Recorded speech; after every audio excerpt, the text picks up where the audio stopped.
கவிஞன் மனசு போல நீ துருவி துருவி பார்க்கிறாய். கிராம மண்ணின் சென்றதாய் உரசி உரசி கேட்கிறாய். இந்த மென்மையாண்மையே உன்னை எண்ணி ஈர்த்தது. மேஜை விளக்கு போல நீ தலை குனிந்து போகிறாய். கோடைக்கால மேகமாய் கொஞ்சம் கொஞ்சம் பேசுறாய்.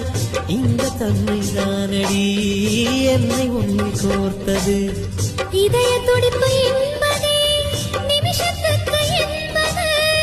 உன்னை பார்க்கும் போதுதான் 100 மடங்கு கூடுது. வெட்கம் பாதி ஸ்வர்க்கம் பாதி மாறி மாறி வந்து போனது. திரும்ப திரும்ப பார்த்து பார்த்து திரும்ப திரும்ப பேசி பேசி திரும்ப திரும்ப காதல் சொல்லும் கனவு காதலா.